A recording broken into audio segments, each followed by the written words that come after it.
За эхэлчихье те. Бүгдээрээ эхэлчихв. За сэтгүүлчидтэй маш их баярлалаа. Өнөөдөр үндэсний баялагын сан сэдвтэй хэвлэлийн баг хурлыг бол зарласан байна. Тэгээ учраа удахгүй тайлбарлаад тодорхой болгоно.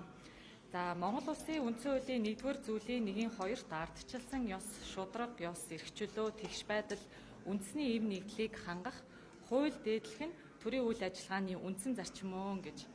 Мөн 6-р зүйлийн 6-гийн 2-т газрын хэвлэл түүний баялаг төрийн нийтийн өмч байна гэж тус бол тусгасан байдаг. За энэ утгаараа үндэсний баялагын сангийн тухай хуулийг 2024 онд баталж хэрэгжиж эхэлж байгаа нь бол бидний хувьд том амжилтаа. За та бүхэн сайн мэдж байгаачлан үндэсний баялагын сан нь ирээдүйн хойч үеийн өв сан, 1-р төрөлцсөн сан, бүтээн байгуулалтыг санхүүжүүлэх хөгжлийн сан, 2-р төрөлцсөн сан болон иргэдийн эрүүл мэнд, амьдрах байр суурь, боловсролд зориулах хуримтлалын сан гэсэн 3 дэд сантай. За хуримтлалын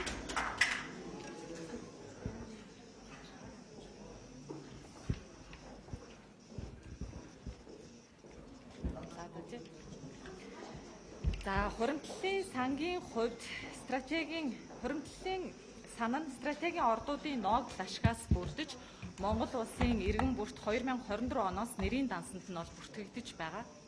За хуримтлалын сангийн хувьд стратегийн ашигт малтамлын орд гэх тодорхой тооны ордоос орж ирэх орлогоор хязгаарлагдаж байгааг бас бид нар мэднэ. Гэхдээ энэ нь нөгөө талаас уул уурхайн чиглэлийн үйл ажиллагаа явуулж байгаа хөрөнгө оруулагчид, аж ахуй нэгжүүдэд ирээдүйд хөрөнгө оруулалтынх нь үр дүнгээр бий болсон ордыг стратегийн гих жагсаалтад оруулж төр олон нийтийн өмчөд авнаа гэсэн болгоомжлол эрсдлийг бол үүсгэж байгаа. Тиймээс 2006 оноос уул уурхайн салбарт бий болсон стратегийн орд гих алдаатай ойлголтыг засаж өнөөдрөөс эхлэн 2025 оноос хойч үед үйл ажиллагаа нь эхлэх нийт уул уурхайн төслүүдээс хуримтлалын санд тогтмол, ойлгомжтой, тодорхой хэмжээтэй хураамжийг авч хуримтлал бий болгох хуулийн төслийг санаачлалж өргөн барих нь зүйтэй гэж үзсэн юм аа. За өөрөөр хэлэх юм бол нийт уул уурхайн төслүүдээс зөвхөн стратегийн орд гэж хязгаарлагдахгүйгээр нийт уул уурхайн төслүүдээс борлуулалтын орлогын тодорхой хувийг, за магадгүй 2%-ийг жил бүр үндэсний баялагын сангийн хуримтлалын санд төвлөрүүлдэг болох зохицуултыг хуульчлах хэрэгтэй байгаа гэсэн үг ээ. За ингэснээр эрдэс баялагын салбарт хөрөнгө оруулах гэж байгаа хөрөнгө оруулагчдад салбарын тоглоомын үндсэн дүрм нь ойлгомжтой болно. За стратегийн орд гэд хизээ манай төслийг улсын хурал засгийн газар жагсаалтад оруулах болоо гэсэн айдас арилна. За дараагийн Эрдэнэт оюутлогоо болон Монгол улсын хилээс тун холгүй оршдог газрын авар элементийн том ордуудтай төстэй ордууд Монгол улсад нээгдэх ийм боломж бүрдэн энэ утгаараа манай эдийн засаг бас тэлнэ гэж үзэж байна. За нэг тоо дурдъя. 2024 онд Монгол улсын нийт экспортын орлого 15.8 Америк доллар, тэрбум Америк доллар байсан. За үүний 93% нь уул уурхайн үйл ажиллагаанаас хамааралтай байсан буюу нийт 14.6 тэрбум Америк долларыг улсын төсөвт төвлөрүүлсэн.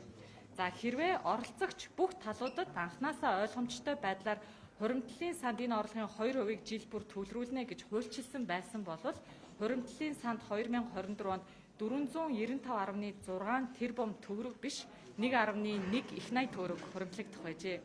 Тэгэхээр Монгол улс ойрын хэдэн жилдээ уул уурхайн төслүүдийн үр ашиг дээр тулгуурлан хөгжих нь тодорхой байгаа. За газрын хэвлэлийн маань мөн ашигт малтамлын хувьд хэтийн төлөв ихтэйг нь бас бид нар бүгдээрээ мэднэ.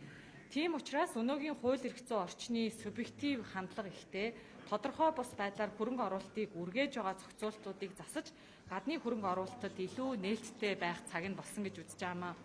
Иймээс үндэсний баялагын санг дэмжиж байгаа цаашид дэмжиж ажиллах аж ахуй нэгжүүд, улсын хурлын гишүүд, салбарын бүх хамааралтай тоглогч талууд, оролцогч талууд холбогдох хуулийн төсөл дээр хамтран ажиллахыг хүсэж байгаамаа.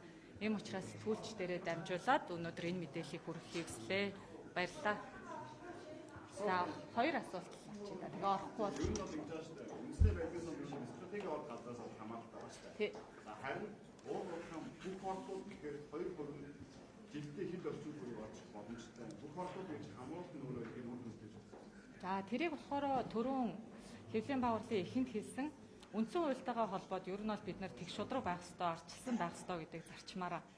Тэгээ стратегийн орд газраас үндэсний баялагын сангийн нэг төрөлцсөн сан болон хуримтлалын санд ингэж орлого төвлөрүүлнэ гэхээр стратегийн орд гэдгийн ард дандаа төрийн эзэмшлийн хувь гэсэн асуудал явагддаг.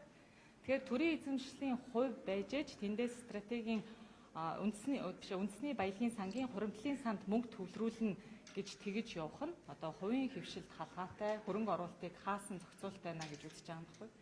Тэгэхээр 2024 оны экспортын орлогын уул уурхаагаас хамааралтай 14.8 тэрбум Америк доллар дээр зүгээр 2% нь хувийг гээд бодвол 14.8 тэрбум Америк доллар нь бүх уул уурхаан төслүүдтэй хамааралтай юм. Зөвхөн стратегик биш.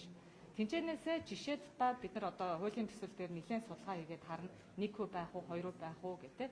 2% гээ зүгээр төсөөлөд үзэхэд бид нар 2024 онд хэрвээ энэ 2%-ийг нь ч юм уу үндэсний хуримтлалын санд оруулдаг зохицуулалт бэлэн байсан бол 1.1 их 80 төгрөг хуримтлалын санд хуримтлагдах байсан лээ. Тэгвэл 24 онд бол 495.6 тэрбум төгрөг хуримтлагдсан. Тэгэхээр зүгээр ингээд бүх талыг хамруулснараа буюу зөвхөн стратегийн орд гэж хязгаарлахгүйгээр эрх тэгш бүх уул уурхайн төслүүдэд оролцуулаад явах юм бол хуримтлалын сан илүү арвчих юм байна гэж